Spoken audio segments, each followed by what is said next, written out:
We are live. Did you see Baby Yoda? No, yeah, someone pointed out this morning. Yeah. It's my children got for me for my 50th birthday.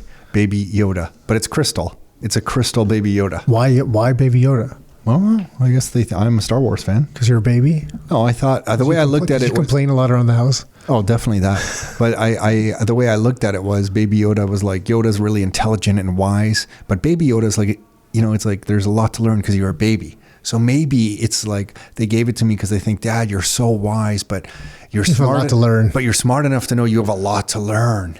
Notice how I said you're smart enough to know, like it's a positive. Yeah. Maybe that's why I got Baby Yoda. I really should have asked them. Yeah. But anyway, I got Baby Yoda for my 50th birthday, and now Baby Yoda's in the office over my shoulder. So listen, on this episode, we were going to talk about some of the biggest, I think this stuff blew my mind when I learned it. And the biggest business building thing, I'll never forget when we were going to start this business. And I was in our parents' basement watching, I guess it was a DVD. I want to say it was a VHS, but I guess it was a DVD of Dan Kennedy explaining these concepts. And I think I remember calling you afterwards going, oh my God, Nick, I finally understand something. And it's when he explained the concept of lifetime value of a customer. And he was saying that, you get in business to acquire customers. And I never understood it. Like I didn't understand what he meant. I remember the example he used was the Costco example. And he said on average, I don't know where he had this stat, but it was like on average, someone that's a Costco member with a membership card would drive by, X number of stores to go to Costco, and those stores sell basically the same thing that they could get at Costco, but they're going there. And it's like how dedicated those customers are, and that when Costco gets, people look at the Costco model and, it looks like there's this barrier to becoming a customer there. But when they get one, the lifetime value of that customer, because of, I guess, what they've had to go through, is just so much more valuable than other retailers. And that's what's given them so much strength, I guess, over the years. Was it you also? I think we read some Costco profile at one point that said the net income or the profit they're making off of the goods is almost zero or negligible. Like their total net income comes from the membership dues. Yeah, I don't know if that's accurate. Yeah, at one point it was accurate, but I don't know if it was actually like the membership dues or if it was just the equivalent of. If it was just a coincidence that it seemed that way. But at one point, at least I do remember reading that someplace. So yeah, I don't know if it's accurate too, because I don't remember the source, but it seemed that way because they have a limit on their markup. What is it? 15%, 20%? A self-imposed limit. Yeah, they have a self-imposed limit on what they will mark up the goods that they sell. I forget. I've read so much about Costco now. I forget the stuff. I wish I had it. I know somebody who supplies Costco with some of their sportswear stuff, and Costco always presses them for cheaper and cheaper prices. And these guys want the business, so they even eat their own margin just to kind of get their brand out to these customers. And they're just making a tiny, tiny fraction of profit, but to satisfy Costco's needs. And they'll even redevelop the product. So, for example, if they're selling like a backpack, I know they'll go back and ship the prototypes back to the factory and remove some zippers and pockets to save cost to get to meet Costco's numbers. So sometimes you're getting a product that's not the exact equivalent. I know sometimes you get awesome products from Costco. I'm not trying to say that, but sometimes you're getting something that has been adapted a little bit to shave off costs somewhere. Sure, so that they can fit the Costco model. But they all, the couple of guys I know that have I've spoken to about Costco, they say working with them is actually really good. They enjoy working with them. I mean, there are a lot of limitations. They squeeze them and that type of stuff. I talked to one guy that imports bathroom vanities and to Costco and Home Depot. So he does, a couple of the different big boxes. It wasn't that he was talking about Home Depot. I was asking him about Costco specifically. And he said they're, because I asked him about the returns, how he's kind of got to eat them and stuff. He's like, yeah, it's a pain, but working with them is pretty good. Works out. Yeah. This idea, so Costco basically sells a membership and they have a cost in acquiring new members, but they've acquired a new member that's a customer and they know the average customer value or lifetime value of a customer to them. And these concepts were really kind of blew my mind because I had never really thought about business in the sense of getting a customer. I always thought business was making a sale, like offering value and making a sale and moving on. But Dan Kennedy was one of the first to give me this thinking that like, oh my gosh, like when you acquire a customer, if you're good at what you do, that person is predisposed to buy from you again. So acquiring a customer really has more value than one single transaction. This same thing could be applied to anything. If you're in sales and you have accounts, if you earn a new account, if you treat the account properly, that account's going to buy from you over and over, and they will upsell, and you can upsell and sell them more and more things. So that was what blew my mind, that like, wow, you spend money in marketing to acquire a new customer. But that's only the start of the value there. Because if that customer over the lifetime of your relationship with them buys from you once, twice, 5 times, 10, 15 times, the value of that customer isn't just that first sale. The value of acquiring a customer could be many multiples higher than that first sale. And when you understand that in business, it changes the amount of money that you're willing to spend to acquire that customer. For some people, some people still won't do it. Yeah, it's a hard concept to gather, but if you think of it that way, it really changes the math. And I think I remember another example that we read some time ago was that Proactive, I think the acne skin cream company, they go so negative to acquire customers. I forget if it was 5 months. I thought it was like 8.5 months or something when we read this article.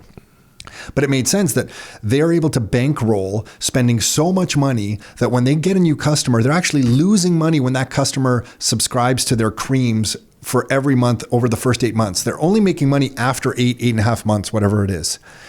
And that is a barrier to entry for the competition, because Proactive is willing to go so negative to acquire customers and spend so much money that they don't make anything in profit for at least 8 months.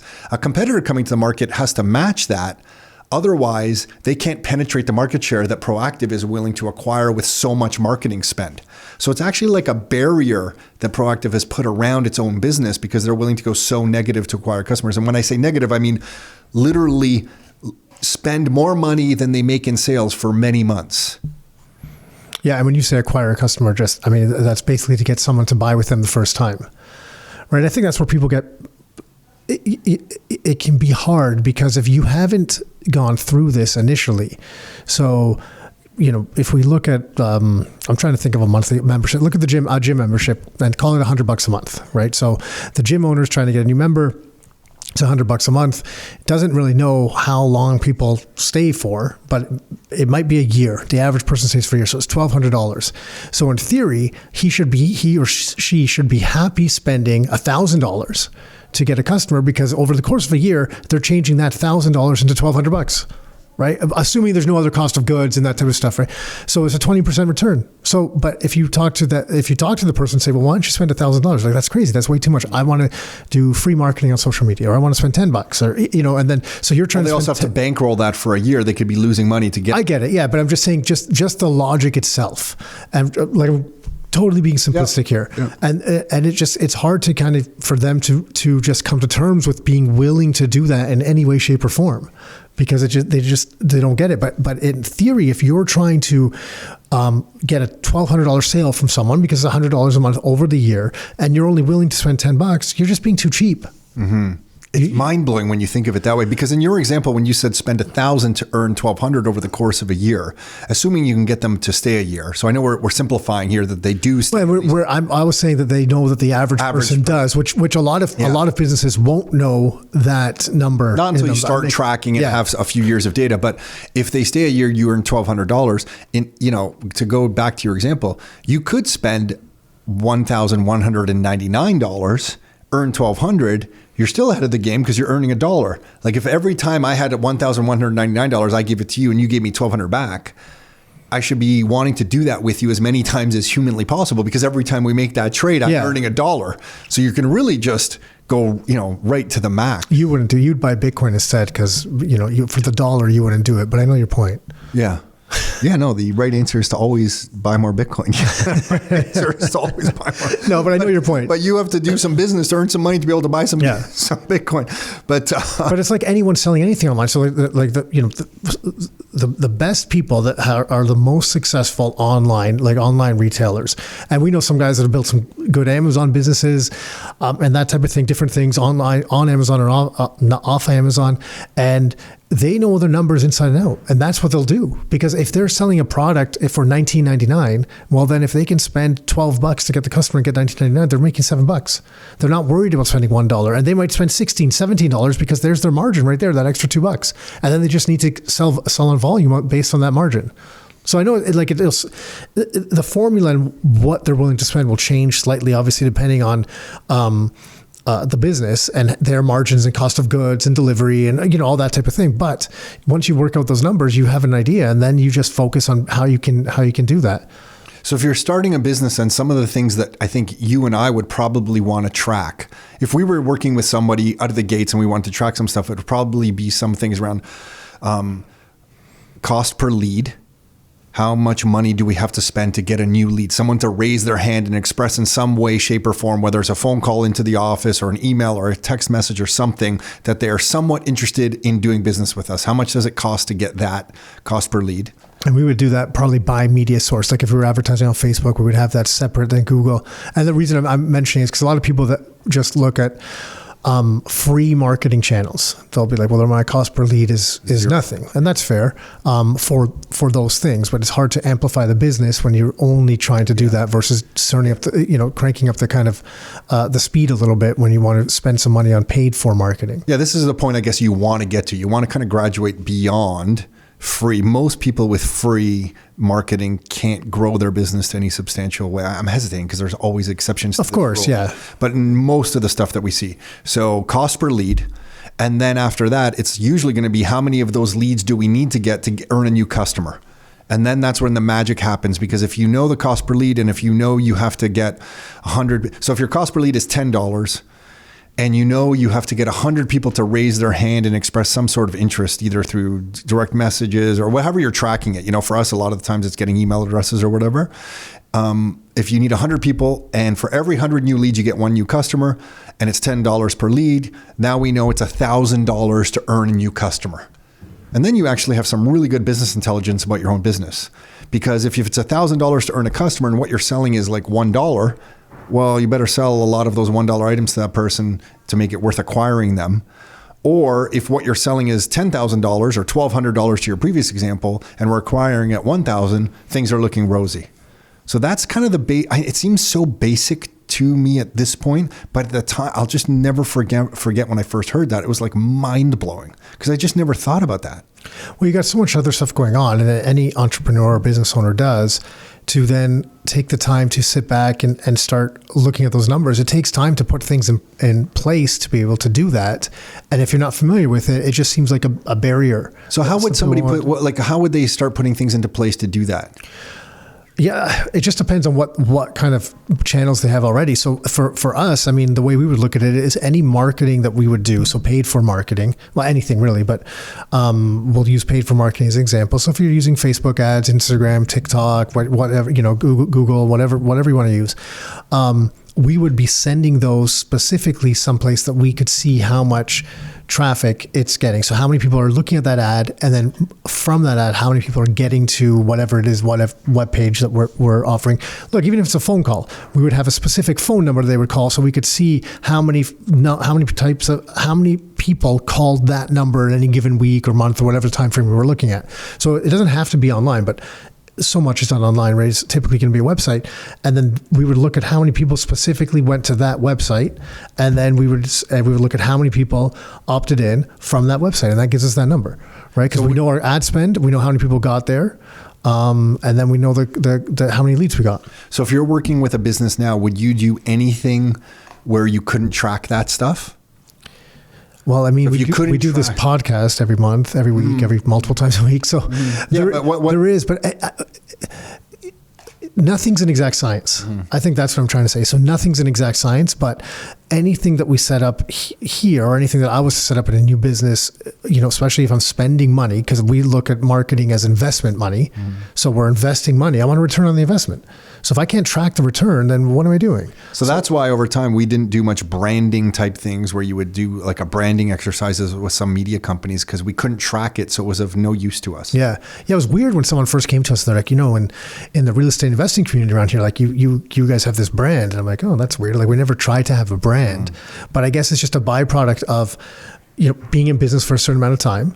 and then having your stuff out there. It ultimately I think that's a byproduct of this. And if you have the money to do brand advertising, you want to do flashy ads that, I don't know, with just have your logo all over the place and says you've been in business and for the last 25 years and you give good service or something, then do it by all means, if that's what you want to do. But, most business owners and entrepreneurs, especially starting out, they don't have that. Like those funds aren't available. And even if they were, they can be spent on much more efficiently with what we're talking about. I was going to say research and development. I was thinking of tech companies. Like, I don't know why I was thinking of an email autoresponder, an email, like a sender thingy, an email service.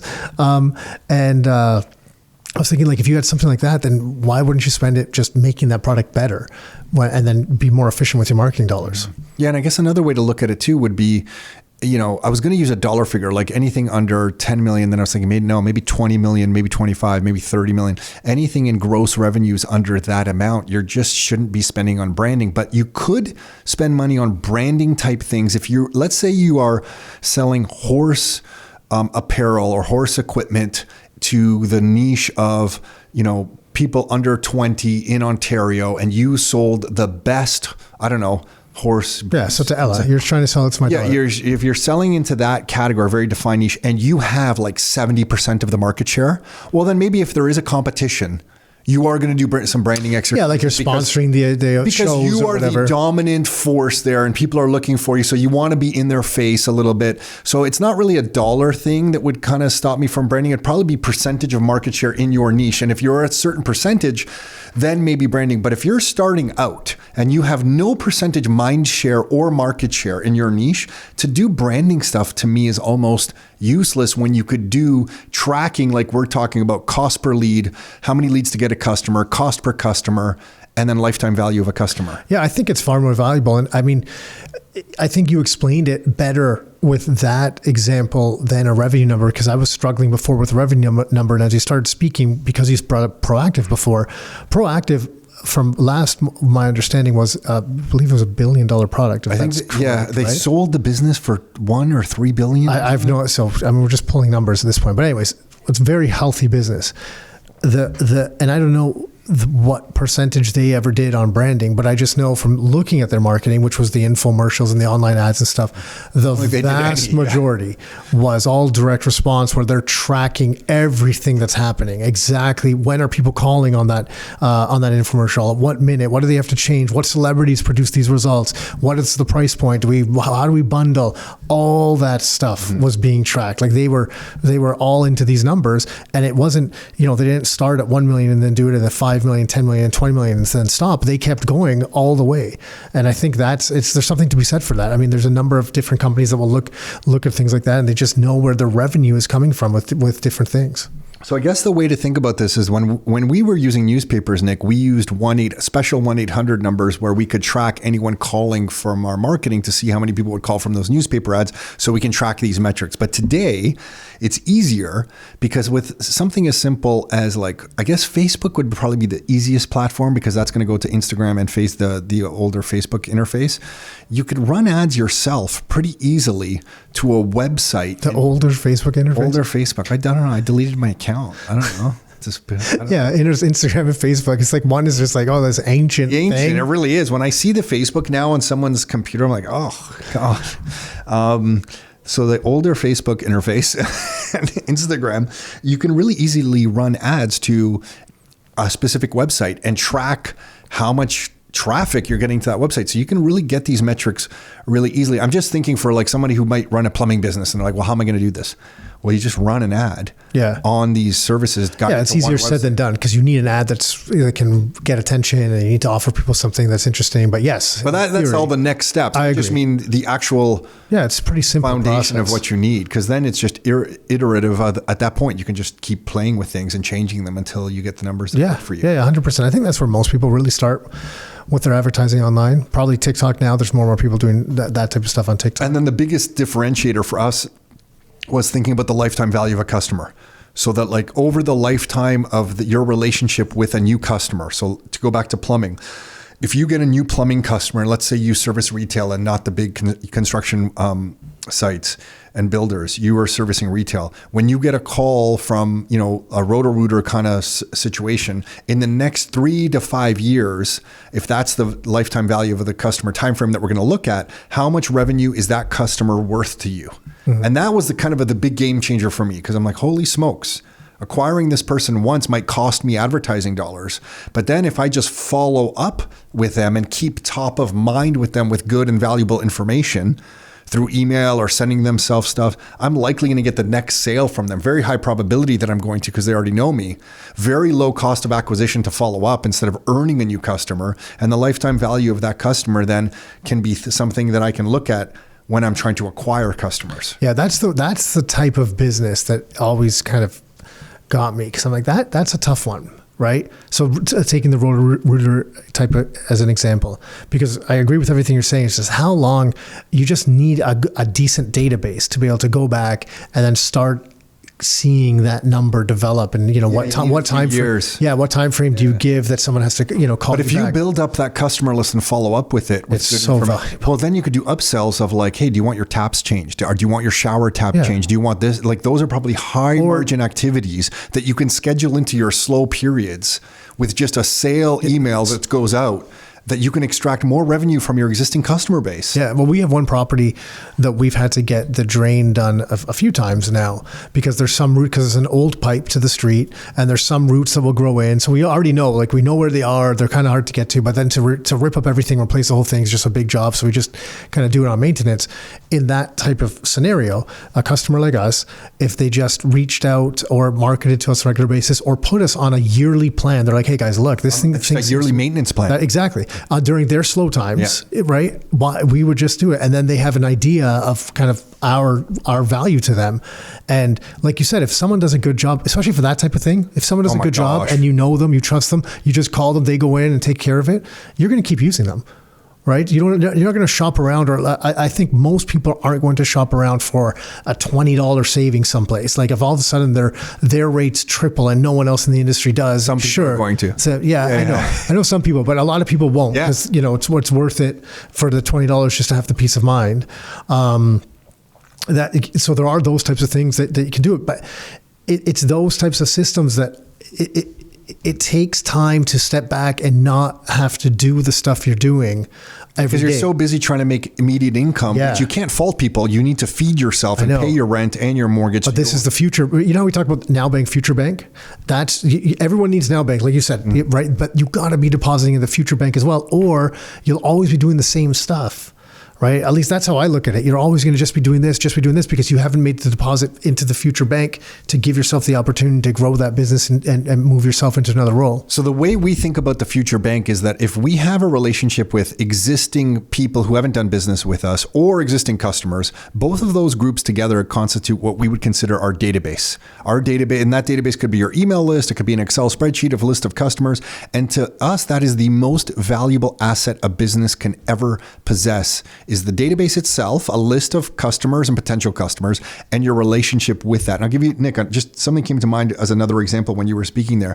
I always look at different hair salons, and hair salons I know have busy periods and slow periods. And when I talk to them, they tell me their high margin activities like, I guess dyeing hair and all that kind of stuff, not cutting like all my hair.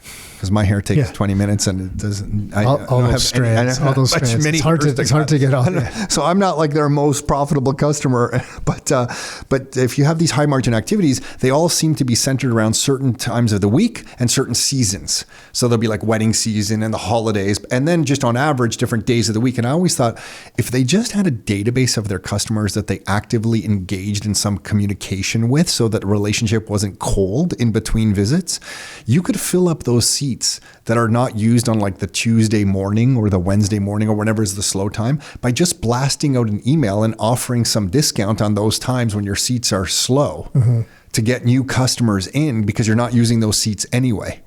But because so many small businesses don't have that database and don't have a relationship with prospects and customers on an ongoing database and on ongoing basis, they can't really do those things. Yeah. As you're talking, it's kind of slightly off topic, but a lot of sports teams are gone to variable pricing, depending on the game time, the day of the week, the team they're playing, and that type of stuff. I didn't know that. Right? No. Oh yeah, like that's all the Leaf tickets and stuff like that. Are Raptors, they? Oh yeah, I guess because Saturday night games are always way more expensive. Depending on the team. I just wonder how I don't have a hair salon to know, but in any of that type of business. But if you want Friday night before the weekend, it's this much versus you come Tuesday morning, it's this much, and they might be able to fill up their seats that way. Because there's some people that are going to make Tuesday morning work because they can save whatever the number is off their. And there's some people on Friday that are going to pay even more of a premium to get Friday, at 5 p.m. or 6 p.m. Yeah, I wonder if that creates this system where people get ticked off. But I don't know if you just implement it like this is kind of the way it works. It's just a calendar to book your slots. Yeah, and that's prices are different times. And especially if you like the person doing it. Sure, some people might find someone else who's cheaper, like in any business. Yeah. But if you're a good business and you're driving demand. Yeah, if I was involved in that type of business, that's definitely something worth trying. Even someone like a personal trainer. If you're a personal trainer, I'm sure everyone wants, either before work or just after work, maybe lunch. I don't know, right? Yeah. Those are all the 3 times. But if someone's able to make it at 11 or to fill up the rest of your day instead of sitting around if you don't have other things to do. And it all comes back to having this database and having a communication with that database on an ongoing steady basis. Whereas most people who have customer databases of email addresses and mailing lists and that kind of stuff, or text message numbers that they can communicate with, they never really use it other than appointment reminders. Mm-hmm. Like, why isn't the chiropractor, dentist, like let's take dentist, for example. If the dentist just decided, oh my gosh, we make so much money on teeth whitening, for example. If they just kind of sent you messages about teeth whitening because they had an ongoing communication with you for a teeth whitening sale in between your visits or on to upgrade you right before you're coming for teeth cleaning, there's a certain percentage that are just going to take that teeth whitening. What is it to that dentist to add teeth whitening to the end of a teeth cleaning? Probably nothing on time used for the chair. And they can upsell that. And it just becomes the communication with that database has to be so regular and offering things that aren't just selling. That's what I was going to ask you. Because everything you're saying is an example of someone selling them something. So if you were on that list, right, you were getting that communication from the dentist or hairdresser or whoever, and every time they're emailing you, they're selling. Yeah, it gets annoying. It sucks. Right. So then that's, I guess, where some of the challenge comes for people is there needs to be an investment into the relationship or into the database like you talked about. So the regular follow-up where you're trying to offer something that might be of interest to them as well. And it's so easy to me to offer of interest. Like if you have a dentist place, you likely have hygienists that are in there. You have the dentist or multiple dentists themselves. You have the front desk staff. You just turn all of these people into characters that you share stories of. Like, so for example, what are we right now in February? So like the Super Bowl isn't in February. So like if, Julia at the front desk is a huge Kansas City fan, then you talk about that in your communications when you send them out. And it's not always about dentistry and selling them something. And people always kind of throw up on that idea because they're like, oh my gosh, like we're a professional dentist place and I can't communicate about my front desk staff being Kansas City fans. And my retort back to that is, look at some of the biggest media in the world right now. It's all reality TV. It's all Big Brother, Kardashians. Everything people pay attention to is the characters of people. That is what human beings gravitate to. As sad as it is. Yeah, I don't know if it's sad or not sad. Yeah, no, I the state of the TV, I think, is sad. Not necessarily that we gravitate to stories, but yeah, we gravitate to stories. So everybody in your own business is like and if we go back to the plumbing thing, every plumber in there is going to have, they're usually characters, first of all. And if you just kind of accentuate that and share that in your messaging, you can now share messaging that is offering value because you can give tips that are not just the standard tips from this corporation, but it could be from, hey, Bill, the plumber, remember last time he was at your house and he was talking about turning off the taps at winter? Well, he forgot to mention this. And by the way, he's cheering for Kansas City. Go KC. Now, all of a sudden, I can't believe I'm cheering for KC. Yeah, I know you said KC a number of times. Because the Bills aren't in the Super Bowl. Yeah, you could go for the Eagles. You could be a Mahomes I think the Eagles are maybe going to win, though. I do feel like the Eagles are going to win. I don't know. We'll see. It's tough to see, though. Did Philly play KC this year? No, I don't think so. Yeah, it's so hard to judge when you haven't seen. It's tough because the conference finals. I'm a Niners fan, right? I don't know how much I talk about that, but I'm a Niners fan, so it's tough for me to see how good Philly. I haven't really watched them this year, and then that game against San Francisco, just because what happened with the quarterbacks, basically for almost the majority of the second half, they had a quarterback that couldn't throw the ball, so they were just trying to run the ball. Like there was just the game was over, right? So I don't know how really good they are based on that game. No, I can't tell. Tough. So it's tough for me to.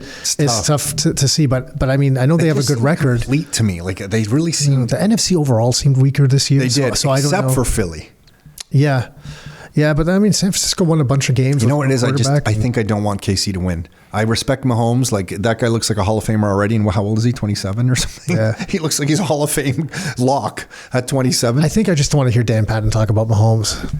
I don't think I want to hear. Yeah, I think it's about because he called it after they won one Super Bowl. He's like, "It's a dynasty," and ever since he said that to me, I've been like anti KC because I'm like, "It's a dynasty. They won their first Super Bowl ever. How's this a dynasty right now at this point?" Yeah. So I'm calling you out, Dan. If you're listening, I'm calling you out right now. Gosh.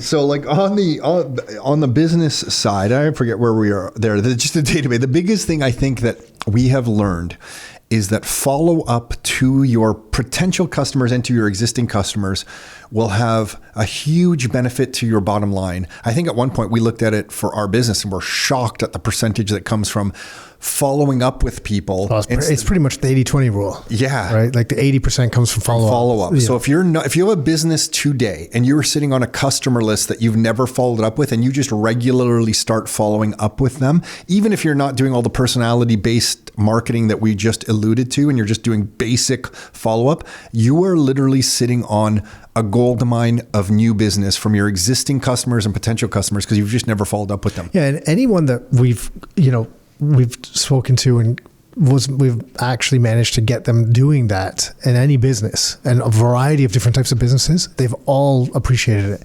They've all been thankful that they did start doing it by the end. At first to get moving, so I always thought, I should do this. But then anyone that's done it, they're like, yeah, this was the smart move. Well, follow up to me is a deposit into your future income. Because you're making, we all have to make the business work today. You have to do what you're doing today. But by following up, it might not reap rewards that minute. But at some point over the next day, month, 6 months, because of your follow-up. 6 years. 6 years. Yeah, Unfortunately. We've followed up with people and many people have told us they've come to work with us in our business after 10 years of getting our follow-up. And at the same time, we'll get responses to our emails say, F off. Yeah, I don't look at those anymore. Do we still get those? We don't look at those. I guess we probably do. We always get the odd one here or there, which is so funny because, when we used to see those when it was us at the customer service thing. It hurt so bad. It hurt so bad. But you almost wanted to, look, we would just delete them, but you want to write back saying, hey, see the thing at the bottom of the email that says unsubscribe? Like you can just click that and you've unsubscribed. Isn't that easier than like writing back and telling someone like, you're stupid? Yeah, I always just have a bit of sympathy. But it's no different than social media. Like you just, I don't know, I don't get caught up and I don't look at our social media posts and start looking at the comments people say and things like that. There's no point. I don't think that's a good use of anyone's time. Everything that we're sharing about some of the math around business building right now also comes to mind for me anytime I watch Shark Tank or Dragon's Den, because you see some entrepreneurs get up there like, we are going to take the market size of this market is $100 billion. And even if we take 0.1%, it's a big opportunity for us. And I'm like, and you could see some of the dragons are thinking this. Oh, they are now. How do you get customers? What is the cost to acquire a customer? And then you see some of the entrepreneurs who go on those shows who know these numbers, and some of the entrepreneurs there just their eyes kind of light up, right? Like because they just know their numbers. So it's the crux of business. But I guess the hardest part of this, if you haven't started doing this, you have to start and stay diligent because it takes a year, 2 years to really get some solid data to know these numbers. Well, it depends on your business. If you have a barber, online, for example, the average guy comes in every 4 weeks, 6 weeks, 5. I work with them. That's true. The average female, customer with long hair comes in every 2 months, but they only every second time they dye their hair. You can start doing some math. So you can use some rough estimates depending on the type of business. Most businesses you can probably get dry cleaners. Well, you get a sense of how many people are repeating, just your monthly volume divided by monthly customers. You can get a sense of it, and so you get a rough idea, I think. And then what percentage do you think of any customers in a plumbing business or the hair salon that we were talking about or the dentist place would buy something more than the average sale? So like in sales, you might call it an upsell. Yeah. Maybe you would just call it a higher. I think Glazer always told us. So Bill Glazer, who's someone that we learned a lot of different business marketing stuff from as well. I think that when he spoke to it, he said it was always about 20% was like the low hanging fruit. I feel like we found it was like 15% for our particular business, maybe. I don't know. We're probably at 20% if you think of the numbers. You think so? Yeah.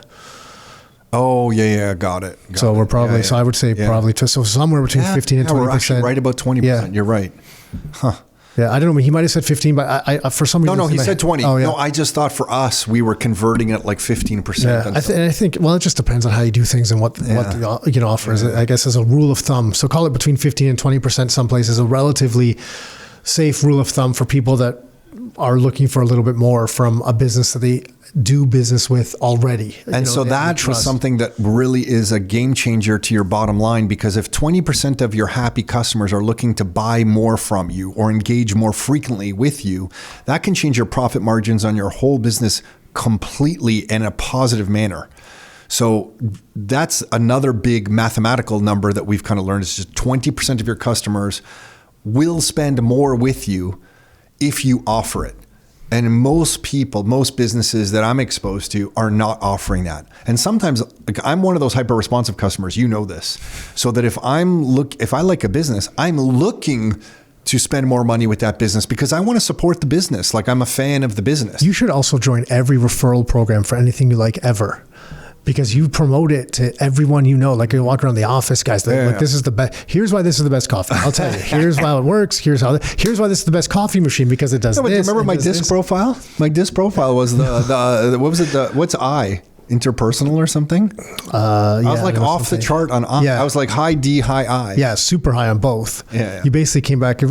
Something else you did. They said you were just a promoter or something like that. Yeah. Not just a promoter, but it came back as a promoter. You could see how Nick values it. Listen, this guy Tom over here, he's just a fucking promoter, man. No, I think you could probably have 500 different streams of income. Everything you use in your life, you're the number one referral partner for that. Good. Thing. So you know what? I'm getting a referral program for Bitcoin, and see, I'm getting nothing back other than I'm just looking to promote something I believe in. I only promote things I believe in. No, I know that 100%. And if I don't believe in it, I will not promote it. I won't even. Not even that you believe in it. It's pretty much you're using it yourself. Yeah. Anything that I can think of that comes to mind is something you. The reason we got into real estate is because I just so thoroughly believed this was a way to get ahead financially that I'm like, we need to tell people about real estate. Either you're using it yourself or you use so much of it that your body can't handle it anymore. Yeah, definitely. That's some cases. That was butter coffee. Yeah. That's right. Remember when I was on the Kerrygold kick? Yeah, I was loving butter. Don't talk to Kerrygold still. That's I got a bone to pick with whatever our Ontario dairy farmers or whatever the quota system is. We have dairy farmers who listen to our podcast. Okay, so you know. So someone needs to go to the political guys of the dairy farmers, or not the true farmers. The political, the organized little group of executives up there or whatever that doesn't let anything else come in. We need Kerrygold. Or no, we just make better butter here. Oh, okay. I'd rather because that. I feel like the Kerrygold butter from Ireland, it just tastes so good. It just tastes so freaking good. Compared to the grass-fed butter here, it's not even the same. Oh. But I think our rules, from my understanding, is our rules for producing dairy are different, right? They're very strict on how much and the way it works in Ontario. Some Ontario farmer showed how much he was dumping the other day. Did you see that? Wasn't it crazy? Crazy. Yeah, I couldn't believe that. Because they have quotas on how much milk they can sell. And where about my beef? They just got shut down for selling or fined and had to go to court and stuff. For what, raw milk? For selling raw milk, yeah. God. We're fighting such silly battles. But like there must be a reason. I don't know what. Maybe we can just go to Ireland and steal their grass and plant it here. And then that grass is fed to the cows here. Because there's something in that Irish. So good, No, it must be the Irish grass. Actually, if you just, it's got to be the Irish grass. What else is it? These cows are eating grass. We got to get the Irish grass here. We need somebody to get the Irish grass and plant it. Where can we grow Irish grass here? But if you're bringing it back in your suitcase, what's the same climate, like Nova Scotia or something like that? They get really cold. Don't they get really cold in the winter? Colder than Ireland. I don't know the climate of Ireland. So maybe we have to do it in southern British Columbia. Windsor, Niagara. Yeah, maybe we could just do it in Niagara next to the maybe we could have the vineyards there and some great pastures for grass-fed butter. Yeah. I'm not advising anyone to start bringing that back in their suitcase, but I might. But listen, I'm getting pulled into customs next time for sure. This is a classic example of some customers will pay more because, Nick, if Kerrygold butter was available here in Ontario, you would pay more for it. And that goes to somebody who's a butter customer, who's hyper responsive to butter, knows the quality of butter that they want, and would pay good dollars for that butter, more than the average stick of butter. So like if you separate all customers, there's going to be a certain percentage of butter customers that are just going to pay more for a higher end product. Yeah, no, 100%. I mean, I drive to the US. I feel like I'm insulting grass-fed butter here in Ontario, but it really just isn't the same. Well, the ones that I find, there's a specific one, I forget the brand, but the one that I find at the grocery store most of the time, it's not good. It's just not compared to the other ones. It's not, the color's not even right. It's way too white. It should be more yellow. Yeah. I don't know, compared to the other ones that I enjoy more that are softer and that have a different feel. It's yellow. Yeah, like, and there's multiple. There is not the first one. We've had the ones from France. We've had the ones from Ireland. The French one's good, Presidente. Yeah, but it's more yellow as well. Yeah. There's what's the yellow and green package here? I forget. It's not Kerrygold, but Whole Foods had it for a while. They didn't. I think Longo's carries it now. But anyways, that one's more yellow. Then there's the one I'm thinking of, I forget the name. They make milk, grass-fed milk as well, and that one's just so white for some reason. Maybe there's a reason they can explain to me why that one's harder and white compared to all the other. No, growing up in the cartoons were always colored yellow, and anytime I saw it anywhere, it was yellow. There's not this white butter thing is just different. So if we were to map out the math that you use in business, and we were to break it all down from start to finish, and expand on what we just said, I think we would look at not just cost per lead, number of leads to get a customer, cost per customer, and lifetime value of a customer. Those are the main ones. But before cost per lead, we would look at things like how many clicks are we getting to our website from the Facebook ad? So we could also measure that. So if we spend $100 on Facebook, how many clicks are we getting to the website? And then when people get to the website, how many of those clicks are converting to raise their hands or show some interest in our business? Mm-hmm. And then on the back end, we could start measuring repeat customers and the amount of time people are taking to make their first purchase, second purchase, and measure all those things on the back end. You can go as deep as you want in this stuff. And the reason I'm sharing that is once you start breaking out the math of business like this, it just becomes a math problem. And business really isn't complicated. It's just how much value can I offer the marketplace? And let me start measuring their response to the value that I'm presenting. And if the response is crap, either I'm just poor at exposing and sharing the value to the marketplace, or there's just no one's perceiving the thing I'm offering is of any value. So then I can choose two things. I can change businesses, or if I'm convinced the thing I'm offering is of value, I can get better at marketing it to get more attention and tracking these mathematical numbers. And I think that's what I liked about doing business this way, is that business just became a math problem. It was more of a form. As a form, it's not a mystery. Offer something of value and track it. And then I think after this, Nick, we're not going to have time. We're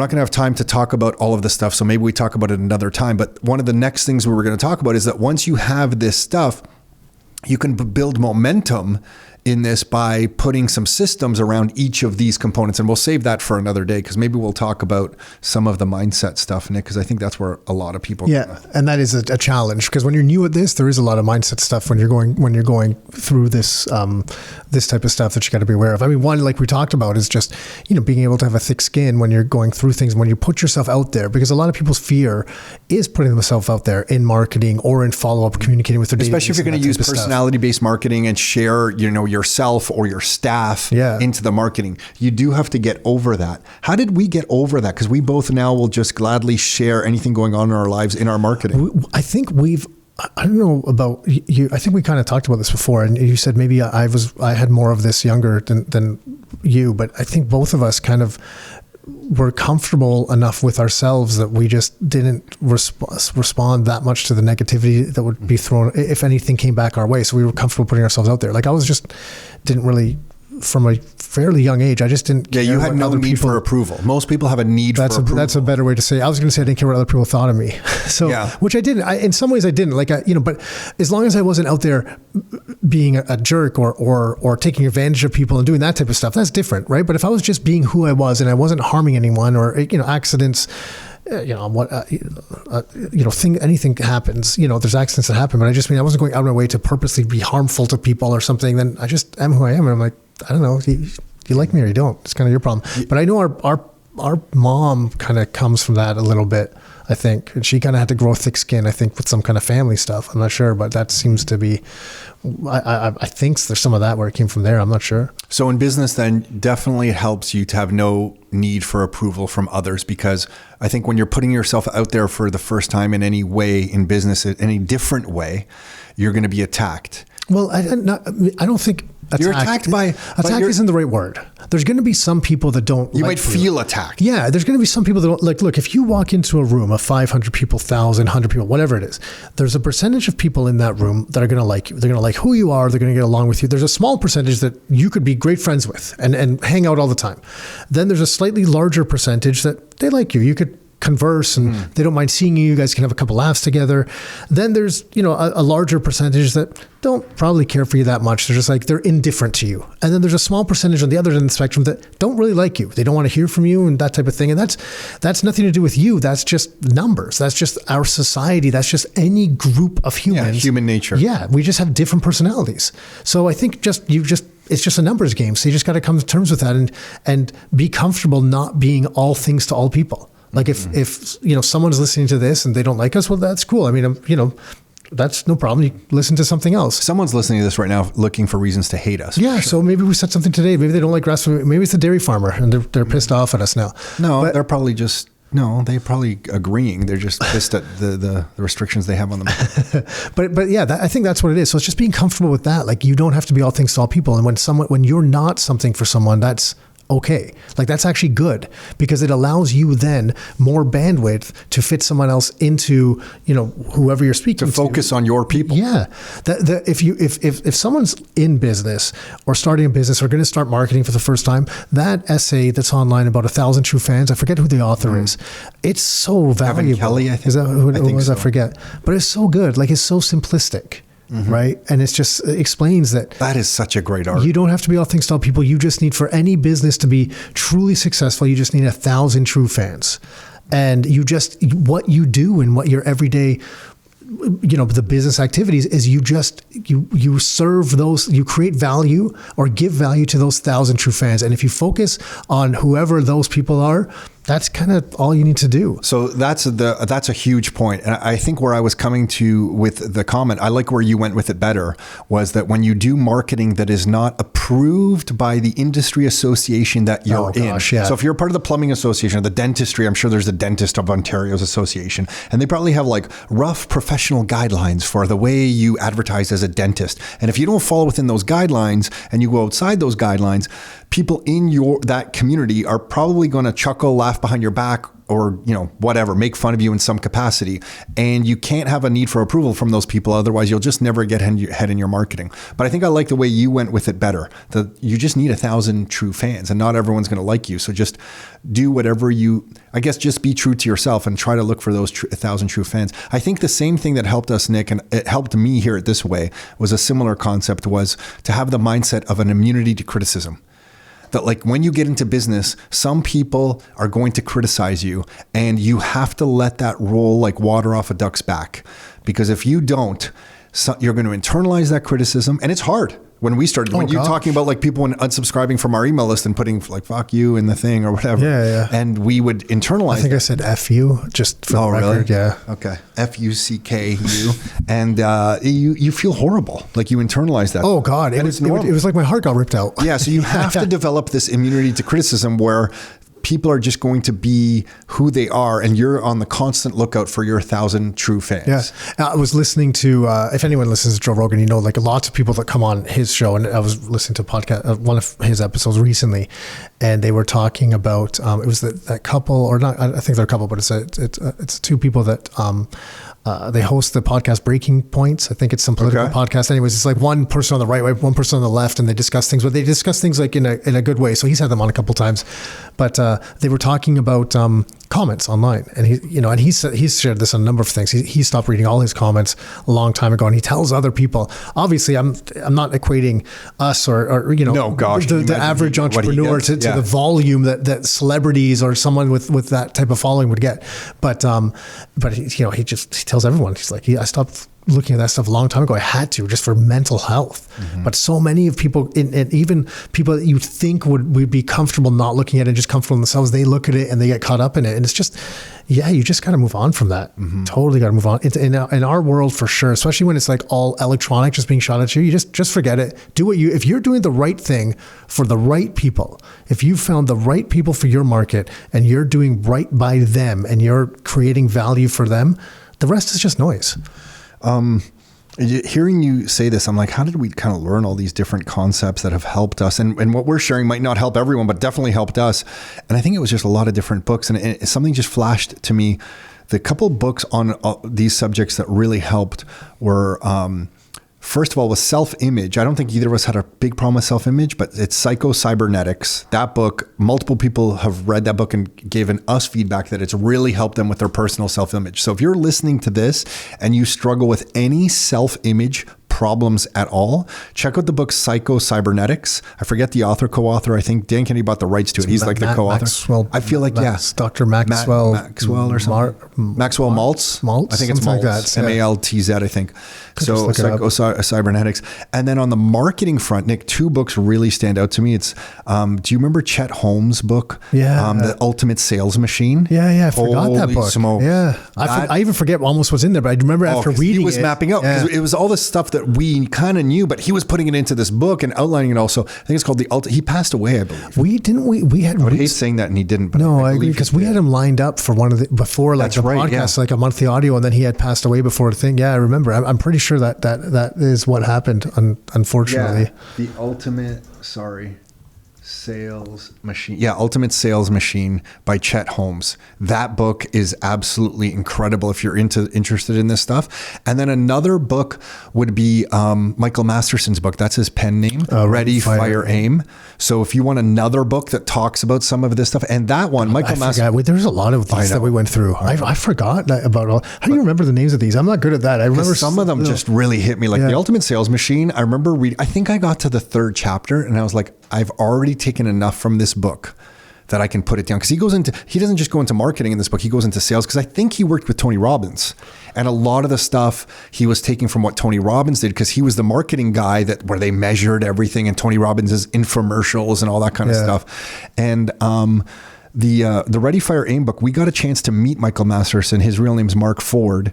And that Ready, Fire, Aim book was so good because he started multiple 10 million plus gross revenue businesses, 100 million plus. So he was coming from a place of tons of experience, and he condensed it into that Ready, Fire, Aim book. Do they even sell? Those are the best ones. The books from people, in my opinion, the books from people that have actually done it, because there's a lot of authors that have like these ideas, and they have these theory-based ideas that this is a great thing. Useless. And I'm like, that sounds good. I read so many of those books, Harvard Business Review, from different professors, and you're like, you would take it as the holy grail because it might be coming from Harvard or something. Yeah. There was nothing actionable. No, but you listen to someone like read this book from Ready, Fire, Aim from Michael Masterson, and to me, I could take so much more from that. It was just all firsthand experience. And when someone's speaking from that firsthand experience with such certainty, you're like, oh, I get it. Like it just, it comes off differently. Totally. Right. So Psycho-Cybernetics, good for self-image stuff. And then practical business building, number-oriented stuff, Ready, Fire, Aim. The hardcover is only $135. Because I guess they stopped selling. Yeah, they stopped selling it. But the Kindle's $9. So even the paperback's $47. Yeah, so they stopped. I guess it's not in print anymore, but you can get the Kindle for $10. Holy shit, yeah. Yeah, everything's digital, man. Get a Kindle. 4 used from $70. I know, but a book like that, I need the paper-based one. I need to open it and highlight it and circle it. And yeah, this like the autobiographies and that type of stuff I can read on the Kindle. I read faster, I actually prefer it. But this type of stuff, I kind of like to sit with it a bit. So those 2 books are really good, and Psycho-Cybernetics. And I was just going to say another, if I go back to mindset for a second, Nick, we'll wrap here. Yeah, just maybe 5, 6, 7 minutes, something like that. But one of the other things around mindset that was really useful, I think, to us was, it's difficult to grow a business with just goals. You actually have to improve yourself. So by way of example, I guess, I had this one idea for a business called Sales in the City.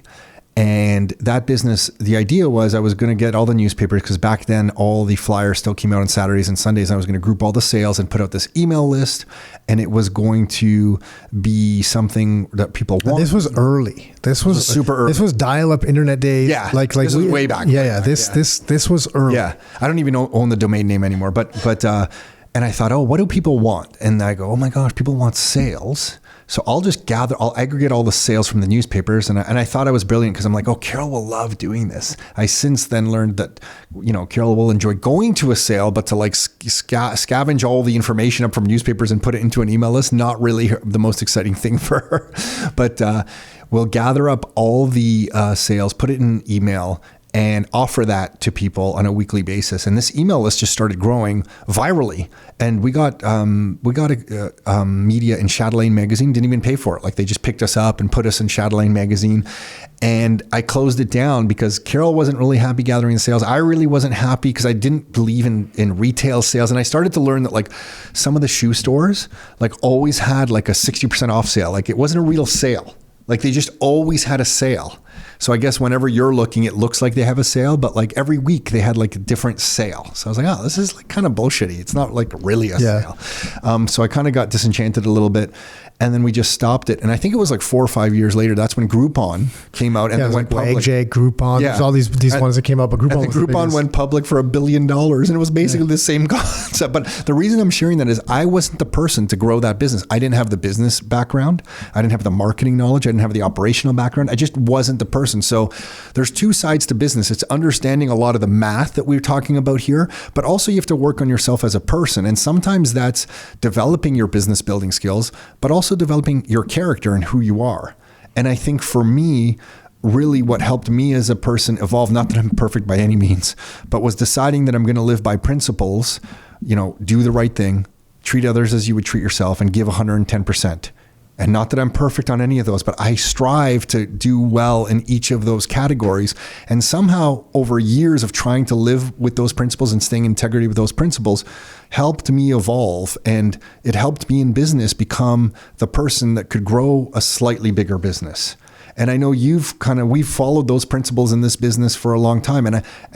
You don't talk about that in business building, but I think you need that type of mindset, and it helps to build a business to have that type of mindset or live by some principles, not the ones that I just repeated, but have your own principles that you're going to live by. Somehow that benefits you.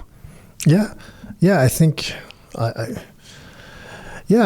guess I'm pausing because I definitely agree, and I'm trying to. I guess the reason balance it out with how much of it is just the experience over time too that allows you to then. Sure, but by living by principles, it steers you because you can. I think especially early on. Yeah, well, you and I were presented with a lot of opportunities early on to make quote unquote big money. Yeah. That would have been the wrong decision. It just wasn't. It didn't align with us. Didn't align with our principles, so we didn't do those things. And I guess the reason I'm sharing this is that there's just some value instead of just always focusing on a goal, like I'm going to sell this many widgets or I'm going to sell this much of my service in business. There is some value to working on you as a person. Yeah. And I guess I'm speaking to myself when I say this because I'm always trying to work on myself too and find my own deficiencies and my own weaknesses and just notice them and be aware of them and try to, steer around them and stay true to these principles. And I just don't think it's discussed a lot. And I think it really has value in business. And I think when people see you as a person of principle, it somehow reflects on the business as well. And again, I'm not trying to say we're perfect at this. No. I just think that there's value in visualizing the person you want to become and not just the goals that you want to achieve. Well, if you're going to be the leader or the face of your business in some way, whether it's through marketing or for someone else, I think then there's going to be people that either like you or dislike you, which we spoke about. And if people know what you stand for, then it allows them to then relate to you one way or the other and decide whether or not they want to do business with you or at least explore that. If the opportunity arises and they're looking for something that, in the realm of what you do. Mm-hmm. And I think this would be one last thing that we can come. Because I'm just trying to think. I was trying to think of a good example. So, if you look at Steve Jobs as an example versus Bill Gates. Right. There's some people that just really like Bill Gates right now because of there's different theories out there about he's buying up all this farmland or he was involved in vaccines and he was doing, he was putting microchips in people or whatever. But regardless of what you believe, at the time when Bill Gates, when Jobs was leading Apple and Gates was leading Microsoft, Jobs, who he portrayed himself to be when he was doing all those launches, when Gates really wasn't doing that, he was just kind of not hiding, but he wasn't in the forefront and in the limelight. And I think a lot of people moved over to at least try Apple products because there's this guy that was this kind of, nerdy, super smart. Something. Yeah, that people were like, I just want to kind of support that thing and the way he spoke. And he was a good salesman, right? But because he was on the forefront, a lot of people were looking at Apple in a different light because of that person and how he chose to kind of live, I guess, or the principles he had, the business, what the business stood for, and those principles. And I think that kind of served them really well at that time. And so it might be going to a higher message that we both believe in that the business itself should stand for something more than what you are selling or offering as a service.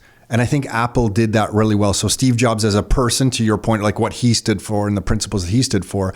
And then Apple always just kind of stood for a little bit of the underdog, the at revolutionary, that time, yeah, for sure. Coming out with the product that was like beautiful and elegant to look at versus Microsoft that looked like it was just in it for the money and the quick sale and had all these bugs and they released it and that kind of stuff, or at least that's how it was perceived. Yeah. Right. And I think when you think of somebody like Elon Musk too, when you think of him. Yeah, that's a good example. Because Elon Musk seems to me, if I was to think of him beyond a car guy or a rocket ship guy, he's standing for someone on the forefront of technology, on the forefront of AI with what's the thing he's going to hook up to your brain? Oh, that seems like scary shit. Anyway, he seems like someone who's always pushing technology to a next level, whether it's using drills to bore tunnels under the ground to ease transportation, which I have no idea. Is he launching the equivalent of an office building into space soon, right? Isn't it like this month or next month or something like that? But so he just seems like he stands for the edge of human, innovation, and he's on the forefront, whether it's cars or space travel or whatever it is that he's doing.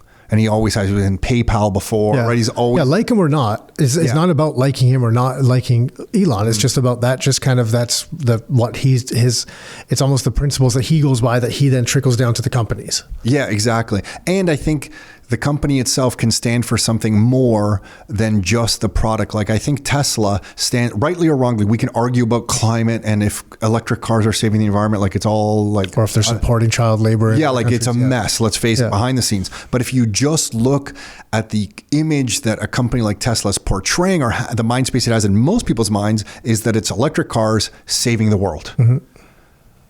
I mean, that's rightly or wrongly. I'm not like defending that by any means. I just think that the business can have a higher message and it's really valuable. Anyway, we veered way off course there. I took us into some weird spot there, but I appreciate you for sticking with me on that. I was stuck here. Yeah. You couldn't. Anything else you want to share? I guess. I mean, there's so much on this type of stuff.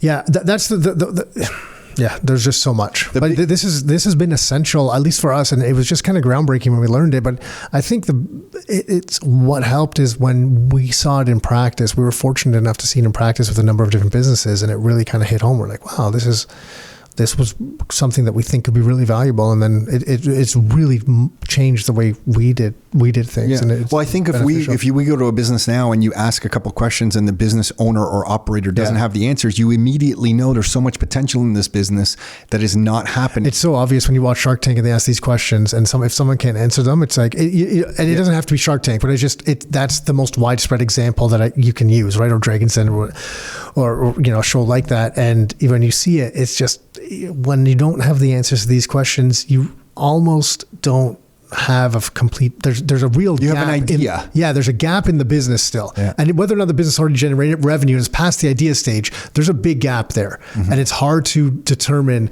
where the value of that business, where it can or can't go until you kind of have this, because this was what allows you to really start deciding if you want to move it forward or not. Yeah. And I guess this is just like basic economics, because if you don't have these numbers, you don't know if the economy or the marketplace is valuing what you're bringing to the market. You just have an idea. Yeah. But if you have these numbers, you can literally mathematically show someone, hey, the market is valuing my idea because look at these numbers. Yes. Yeah, I got you now where you're coming with what you were saying. So it's almost like basic economics should, in any economics class, this should be taught, because this is a way to measure your economic value that you're presenting and the marketplace's response to that presentation.